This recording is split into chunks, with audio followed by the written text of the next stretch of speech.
Howdy everyone, and welcome back to the Luna Geeks Out channel. Today we have shifted away from the picker wheel for a brief while. We are checking out the new track from Gacharic Spin, Kachi-kachi Yama. I should preface this by saying that I'm going to be saying a lot of words in Japanese today. I am probably not going to be doing a good job with that at all, so just bear with me here. But this is a group that I've not listened to before, so you may be wondering why am I checking them out. And you know, there's two reasons behind that. One is their group that you know, this isn't so much the reason I'm checking this song out specifically, but sort of the reason that I chose to ultimately check this one out, if that makes any sense. Is there a group that have been recommended to me for a good while by my friend Dexter Metal 420 over on Instagram, and a group that not too long ago, I say it's probably been like 6 months, was requested for a reaction. So they've been on my radar for a while now, and I haven't bothered to check them out yet. So, hey, any opportunity to check out a new group, especially one that's been recommended for a while, is good. So what is that opportunity? Well, they are doing basically a contest for reactions to this song, and I figured, hey, that's as good a reason as any to check it out. So, yeah, ended up pushing this up to the forefront with the reaction content. So, yeah, anyways, this is a group I've heard a lot of good stuff about. Looking forward to checking it out. So, without further ado, let's hop into it. Now, as this starts off, I should say I have no idea what to expect sound-wise here.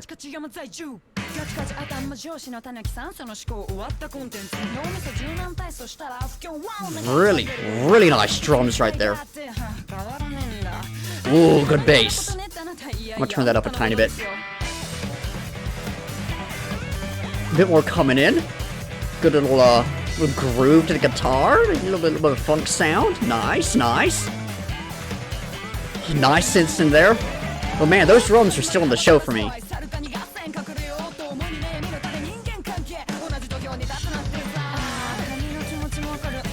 Oh, that's nice right there.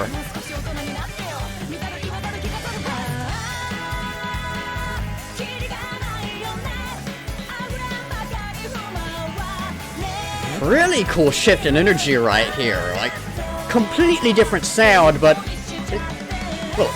A lot of similar elements coming together in a very different way, so it fits together really well while still being something very new. That's really nice.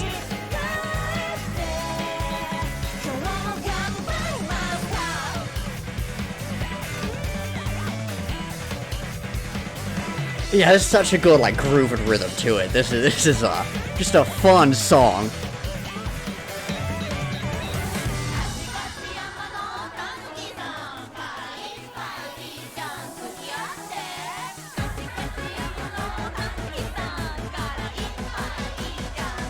Got a build-up happening. Alright, back into the verses then. I feel like that needed like a slight more like crash down, you know, but worked.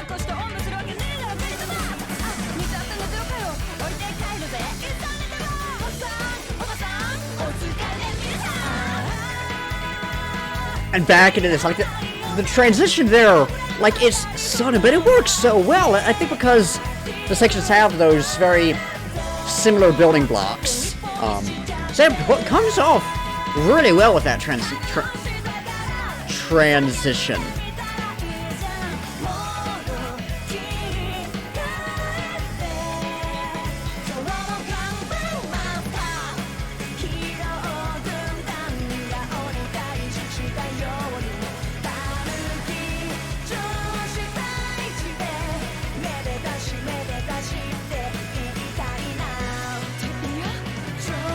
Ooh, good little guitar right there.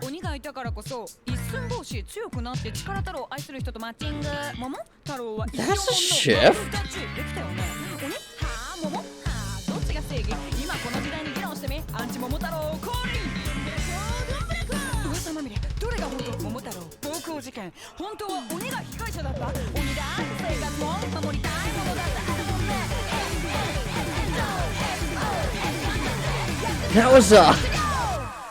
That was a weird section, and they pulled it off so well. We've shifted again! What is happening?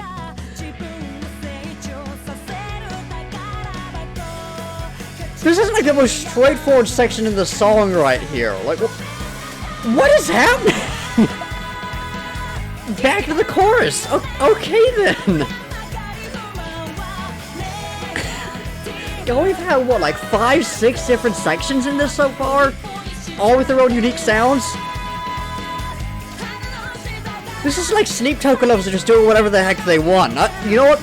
I'm here for it. I love it.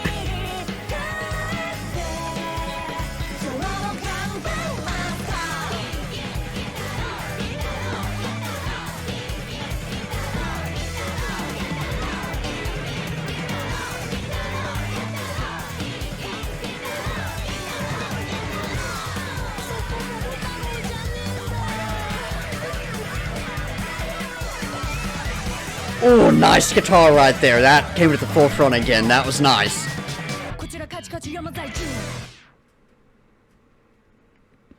Yeah, I say that wasn't what I was expecting, but I mean, let's be honest. I didn't know what to expect, but it definitely wasn't that. Weird song, and it worked so well. Yeah, that was super cool.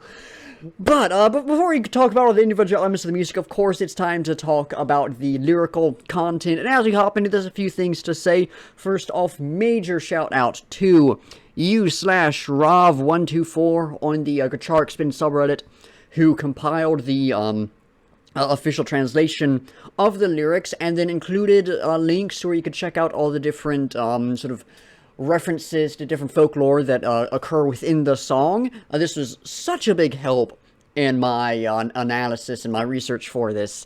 So, again, major shout out to them. I'll try to link that thread down below so y'all can check it out if you wish to do so. The other thing I need to say is a bit of a disclaimer. There is a lot of folklore in this in this story. I have 1, 2, 3, 4. I have 6 tabs open of different stories I'm going to be referencing. There's more that'll be coming up within the song. There is a lot to dive into with this, and I just don't have the time to properly dive into all of that, right? Like, I mean, this is something that, to really get to the stage of analysis I would really want to be at, I would need to take about, like, probably 2 weeks of diving into this stuff to really get a good understanding of it. I don't have the time for that, and I've got like 5 other research projects going on at the same time right now, you know, so we're gonna have to settle for a very basic understanding of this thing. So I want to make it clear that I have not done a ton of research into the different stories presented within this song, and so I may be getting some stuff wrong. If that is the case, bear with me, y'all. Let me know down in the comments, correct me if I make any mistakes, because, you know, I do want to be aware of any issues within what I'm saying, you know. But I wanted to make it clear that I have not had the time, unfortunately, to do a proper deep dive into all of these different stories. It is very surface level, but man, it is super cool to have all of these stories in here. So yeah, let's hop in to talk about what's going on in the lyrics. So what we see here, I'll go ahead and start off with sort of the general meaning. Is the song is sort of talking about the struggles of life, you know, mental health and such. Sort of not so much through the lens of these different sort of stories, but sort of the ideas represented in these different stories, right? And I think that's a really good sort of, in a sense, modernization of what we see with these stories, right? Because a lot of these old sort of folk tales and myths and legends and such, a lot of them have, like, you know, morals. There's some lesson to be learned, right? Like, in this past semester, I took a class on Appalachian literature. Early in the class, we took a look at a lot of old Cherokee stories and how those offered up, so, you know, explanations of how the world worked and why things were the way that they were, and also lessons on, yeah, here's what to know about this thing, here's what to know about this thing, right? And that's something you see in a lot of folklore. So there's lessons to be applied within these things. What we're seeing here is sort of the lessons, the morals, the ideas within these stories sort of applied to the modern day, which I think is really cool. I think that's a really good thing to do with this stuff, and much like putting this stuff into music, it gives it some new life and gets more folks interested in it and everything. So yeah, just in general, really cool. So with that just basic idea out of the way, let's dive into how it's tackled within the song. First line, these are the Kachi-kachi mountain residents. That is a reference to the story of Kachi-kachi Yama, which I'll dive into a little more in a moment, but Kachi-kachi Yama, Kachi-kachi Mountain, is a location within the story, and I'm going off of the rough overview I saw on Wikipedia. I'm not sure if it's like an actual location within the story, or just sort of a lie told by one of the characters, which is not something that necessarily ties into the lyrics itself, but I don't want to make that clear. I don't know if it's like an actual location or not, but that's what the name comes from. And so what we're seeing with that is these are the Kachi-kachi Mountain residents. Is sort of Kachi-kachi Mountain is serving as, you know, a home, sort of a location for all these different references we see. Sort of the central framing device here, in a sense. And then he's got Origin Mind, My Boss, Mr. Tanuki. Right after that, the Tanuki is, you know, of course, reference to the animal, but specifically the Bake Tanuki. Apologies if that is mispronounced. Which is essentially sort of the, you know, magical equivalent of the Tanuki. Shows up in a lot of different folklore and everything, and you know they're a little bit of a troublemaker. They like to be, you know, a little bit of a nuisance. Get up to some hijinks and shenanigans and such. Just troublemakers and that kind of thing.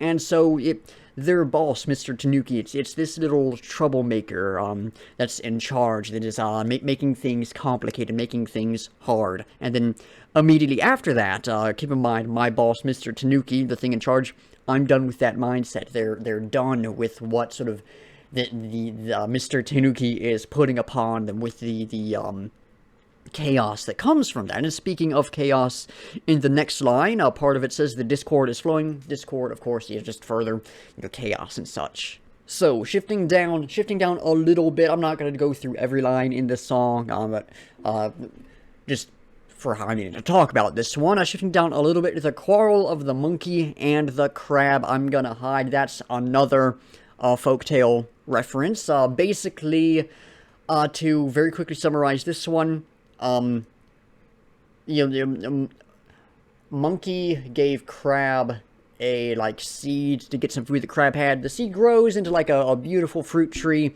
Monkey's like, oh, I'll go and pick that fruit for you. And then, doesn't pick the fruit, just eats it, and throws, like, unripe fruit at crab, which kills crab. Crab's offspring then go and kill monkey.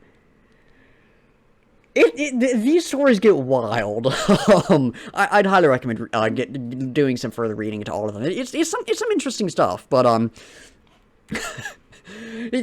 wild story. And so shifting down slightly, I know how the crab feels. That sense of sort of betrayal you get there, right? And then right after that, but you shouldn't retaliate. So that story, it ties into the idea of retaliation. You're the offspring of the crab going and killing the monkey as revenge. Maybe that's not quite the best idea. Maybe you shouldn't be seeking that out. And then you need to grow up a bit. You know, that idea that perhaps this seeking out of revenge, this seeking out of retaliation, not as much of a mature response. It's a bit more immature, right? Shifting down a bit further, there's no end in sight to the overflowing discontent, right? These pains, these struggles, these hardships just seem constant, never-ending. Toss out that negative aura. You know, the idea that, you know, maybe that's the case, but, like, you shouldn't be so negative about it. You shouldn't let these hardships sort of control you, right? I mean, as an aside, I get that life can be very hard. I very much get that. I've had my fair share of struggles, but I will give you a bit of advice of just, you know, try not to let that completely destroy you. Try to find your whatever joy you can, and try to keep going, right? It's worth it in the end, all that stuff. Just, I don't know, I thought a clarification there and an expansion was somewhat necessary. And continuing from toss out that negative aura, we have a scream, which I am not going to read it off, and I'm not going to attempt to scream, and then why don't you try screaming from the pit of your stomach, sort of, you know, a full release of all of that negative energy. Let's switch modes and do our best today. From Mr. Tanuki, from Kachi-kachi Mountain. I'm reading that as there is, let's switch modes and do our best today, exclamation mark, and then the next thing, but the way I'm reading that is those two ideas sort of tied together, switching away from what Mr. Tanuki is forcing upon you, you know. One drink won't hurt, please join me is a reference to from what I'm seeing, there are a few things on the Wikipedia page for Kachi-kachi Yama. It says, the Tanuki, the more mythological version, are generally a boisterous, well-endowed alcoholics. I'm sure it's a bit of a reference to that. And then on the page for the Bake Tanuki, where is this one? It says that there are, why am I struggling to say this? There are 8 traits that the Tanuki has, one of which is a sake bottle that represents virtue. So I'm sure that ties into those ideas there. But the idea that, hey, you know, one drink from whatever this Mr. Tanuki is offering up, it isn't going to harm me. But, of course, you do one drink, you might as well do another, and, you know, it's something that is harmful in the long run, and so best to avoid it, you know. Shifting down a good bit further, shifting past quite a bit of this, let's switch modes and do our best today, just as the legions of heroes conquered the demons. I wish I could say I'm happy to have conquered my boss, Mr. Tanuki, right? So, a lot of the stories we see referenced within this song deal with these heroes fighting off these demons, fighting off these monsters, and it's saying that, you know, their boss, Mr. Tanuki, is essentially that demon right there, is essentially that monster that they need to conquer. And so then you get a few different references to some other stories. Isun Boshi became stronger because of the demon's presence, a reference to a really small guy who went on some adventures, and he got swallowed by a demon, stabbed it with a needle. The demon released him, and I believe he then killed it and used what he got from the demon to grow more powerful and such. So perhaps the idea that, hey, having this demon around might actually be good for you. I think that's sort of those inner thoughts, saying, hey, maybe this isn't such a bad thing, but also could be read as that idea that you fighting against this is going to make you stronger, something along those lines. Shikar Taro matched with the person he loves. I'll be honest, I cannot speak on that. The link there is sadly not like a thing I can read. It's a YouTube video, and I don't know, I just didn't have it in me to watch a YouTube video, to be completely honest, so I cannot speak on that one. And then Momotaro made lifelong friends, another folk hero there who made friends with a bunch of animals, and, you know, had some assistance on this. So are you Team Demon or Team Momotaro? Are you going to stick with these hardships? Are you gonna get some help from your friends and fight back and that kind of thing? That's sort of how I'm reading that. And then shifting down slightly more, the descent of anti-Momotaro. So the idea of, you know, getting some help, fighting back, versus the antithesis to that, essentially. And then, slightly after that, rumors abound. Which ones are true? Criminal act by Momotaro. Was the demon actually the victim all along? So some further doubts coming in. I'm reading again that sort of inner struggle we're seeing of like, well, perhaps, you know, if you get rid of these hardships, if you get rid of these inner struggles and stuff, if you kill your inner demons, hey, maybe that's actually a bad thing to do, right? Even demons have lives and things they want to protect, right? As it says in the song, blowing up on SNS, getting sick of SNS, let's give mental health a try. And now, to my understanding, SNS is a term that I'm not really familiar with, so I had to Google this. To my very limited understanding, it's essentially just social media. If there's more nuance to it than that, then please let me know, of course. But to my understanding, that's sort of a generalization of what it is. So it's the struggles that can come from that. Let's move away from that. Let's try to, you know, better our mental health and get some support for that and everything. Then shifting down right to the end of the song, Kintaro, you did it. Kintaro is just another folk hero, very, very similar to Momotaro, who had some animal friends and fought off some demons and such. And then right after that, shouldn't that be Momotaro? I don't know. I think that's mostly just bringing in some other references, some other ideas. And then at the end, these are the Kachi-kachi mountain residents. Just sort of going back to where we were, sort of bookending the song, you know. And so, just to reiterate what I'm reading with this is essentially, Mr. Tanuki is a reference for your own sort of inner demons, your struggles with mental health and such. And, it is serving as the boss of you, right? These struggles, you know, depression, anxiety, any number of perhaps mental illnesses or disabilities, you know, whatever it may be, are controlling you. They're your boss. And so it's the desire to cast it off, to break free of that control and everything. Okay, editing Luna here, I realized I phrased something horribly there, and I need to clarify that. When referring to disability, of course, I mean, that's something that I'm mentally disabled myself, so I fully understand that that's something you can't just get rid of. What I was attempting to say there is, with things like mental disability, mental illness, things such as, they can be things that can be very controlling, can greatly limit you, can greatly negatively affect you, and so the point I was trying to get there was that, you know, it's learning to sort of take control, in a sense, to not be so limited by those. And I phrased it really horribly, and it kind of sounded like I was saying you could get rid of a disability, which is not the case, and I had to come back in and clarify that, because, good lord, was that phrased horribly. Yeah, I'll get back to the main thing now. I just really had to come in and correct that.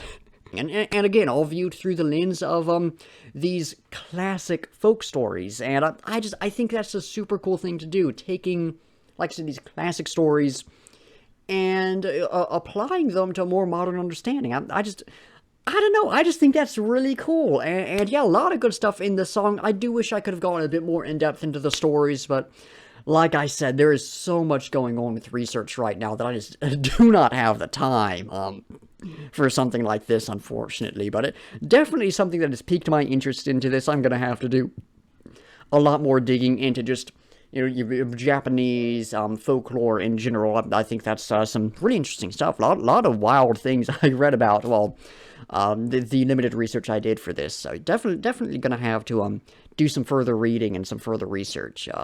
Yeah, just again, some very, very interesting lyrics, a good meaning, viewed through a very, very unique lens. So yeah, super cool lyrics. Now, to shift into talking about the music. Oh boy, I mean, like I said, I did not know what to expect with this song, but it fully exceeded my expectations. That was incredible. So, going all through the specific elements, starting off with the vocals. They were great. I don't know. I think perhaps they could have hit slightly harder, but the vocals were very good. We had the almost more sort of like bordering on rap. I don't know what like specific technique it would be, because I would not go so far as to describe it as rap, but sort of bordering on that. Within the verses, I thought that was super cool. We had just the more standard sort of poppy singing. And the choruses, really nice, they contrasted really well. We had that one slower section, which was a slightly different, just vocal delivery style, which is really cool. And then there was, it looked like the drummer was doing some vocals as well. Just bringing in a different voice. I thought that was good, and a slight shift in energy again. And then we had some, it sounded like sort of the whole band coming together and doing some vocals as a whole, that sort of like crowd chant kind of thing. Very cool. A lot of different stuff happening vocally in this song, but man, it all worked. It all came together beautifully, so I thought that was fantastic. Like I said, perhaps could have hit slightly harder, but I don't know. I don't think there's anything that it did wrong. I just think, you know, perhaps it could have been better. I don't know. There's probably better phrasing for that, but But yeah, just to reiterate, fantastic vocals in this. Moving on, guitar. I'll be honest, one of the weaker parts of the song, mostly because the other stuff was just really strong, so the guitar was a little lower in the mix than I think it needed to be. And, I mean, it had its moments where it came forth, it was like, whoa, that's really nice. It had that sort of gold, sort of funk kind of feel to it.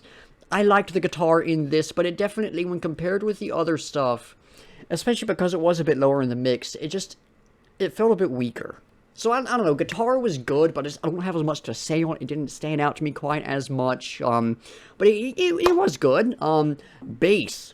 Oh, I'm going back and forth if the bass or the drums was my favorite part of this song. The bass was fantastic. Just this deep, rich tone to it. We had a bit of slap bass in there, which always makes me happy. Again, had a bit of that sort of funk feel, bit of a jazzy feel as well.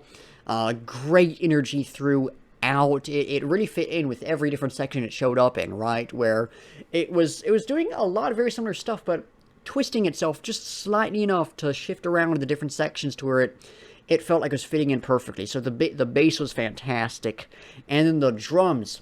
Oh, I would honestly put them up on the level of like some Sleep Token stuff. I think I made a Sleep Token reference earlier on with just how much it shifted around. I'd put the drums up on the level of 2 from Sleep Token, which is very, very high praise if y'all are unaware of Sleep Token. That is, honestly, probably the highest praise I could give some drums. Those were fantastic. I loved those. A bit of a jazzy feel to them, but they transferred perfectly into the bit of the rock edge we had in the song and everything. Just high energy. Loved the drums in this. And then finally, electronic elements. Now, much like the guitar, a bit of a weaker element where, like, they were good, but the other stuff just really outshone them. And again, I think they were slightly too low in the mix. But, yeah, electronic stuff was good. I enjoyed it. It just, it didn't quite hit as hard as the other stuff. But, no, all the individual elements in this were great, but the way everything came together was what really, really made this song. This was fantastic. I mean, like I said, we had, what, I think like 6 different sections in this, all with very, very unique feels. When I say 6 different sections, I'm not saying like each verse is its own unique section. I'm talking like verses, choruses, different bridges and all the different stuff. I think there's about 6 or 7 different sections in this song. Each felt very unique, but each one fit together perfectly, and they're just incredible, and absolutely incredible. That's a rare thing to hear, a song with this much variety that doesn't feel disjointed, right? And I would honestly say this one, again, I'm making reference to Sleep Token, I would say this one felt more cohesive than the Summoning by Sleep Token, and I absolutely love all the variety we got in that song, right? But that one was shifting around a lot. This one felt like everything fit together just perfectly and became this one unified whole.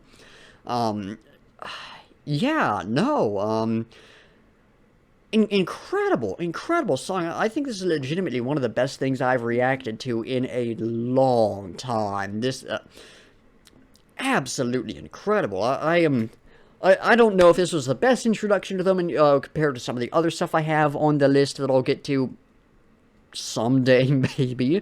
But this was certainly a great introduction to them. This has got me hoping for more. Absolutely incredible.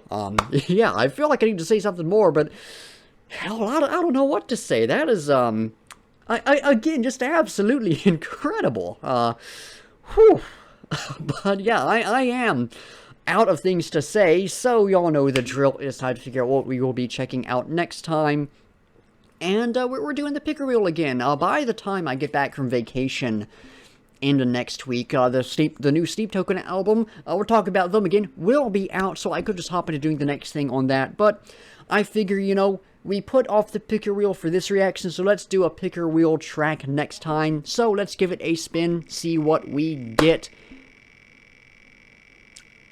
I did not mean to just completely stop there. I was gonna say something. Is that Love Bites? Yes, it is. Love Bites 3. That is the, God, I think, I don't know what track it was, but I think it was like the music video they had, like, right as the album released.